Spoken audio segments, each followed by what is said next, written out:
Hi అండి, అందరికీ నమస్కారం. ఇవాళ వెంకటేశ్వర స్వామి గుడికొచ్చాము. ఇక్కడ స్వామివారు ఉన్నారు కదా, శేషపాన్పు పైన పడుకో ఉన్నారు. అమ్మవార్లు ఇద్దరు కాళ్ళు నొక్కుతూ స్వామివారి బొడ్లో నుంచి బ్రహ్మ వచ్చినట్లు అట్లా ఉంటుందండి. ఇక్కడ ప్రసన్న వెంకటేశ్వర స్వామి అండి. ఆ స్వామివారు కూడా ప్రసన్నంగానే ఉంటారు. ఇవాళ స్వామివారికి మీకు ఒక శుభవార్త చెప్దామనేసి వచ్చానండి. ఇవాళ మన ఛానల్కి మోనిటేషన్ అయ్యిందండి. మీ అందరికీ స్వామివారికి అందరికీ శతకోటి దండాలండి.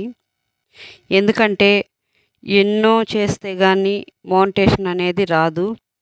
ఇంత తొందరగా మన ఛానల్కి మోనిటేషన్ వస్తుందని అనుకోలేదండి. నాకు ఇదంతా కలగా అనిపిస్తుంది.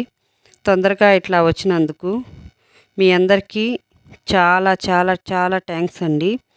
నన్ను ఇంకా సపోర్ట్ చేయాలని కూడా అనుకుంటున్నాను. తర్వాత ఏమంటే స్వామివారి దగ్గర టెంకాయ కొబ్బరికాయ కొట్టేసుకొని బయట ధ్వజస్తంభం దగ్గరికి వచ్చానండి. ఇక్కడ ధ్వజస్తంభం ఇట్లా ఉంటుంది. ఇక్కడ చుట్టూరు కూడా ఖాళీ ప్లేస్ చాలా ఎక్కువ ఉంటుంది. ఎంతమంది జనం వచ్చినా సరే ఇక్కడ అందరూ సరిపోతూ ఉంటారు. సంవత్సరానికి ఎన్నోసార్లు ఇక్కడ ఎన్నో పూజలు నిర్వహిస్తూనే ఉంటారు.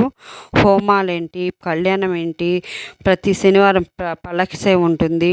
ప్రతి శనివారం నైట్ వచ్చేవాళ్ళం. ఈరోజు పొగలొచ్చి కొబ్బరికాయ కొట్టుకొని ఇంకా బయలుదేరుతున్నామండి. మీ అందరికీ చాలా చాలా చాలా చాలా థ్యాంక్స్.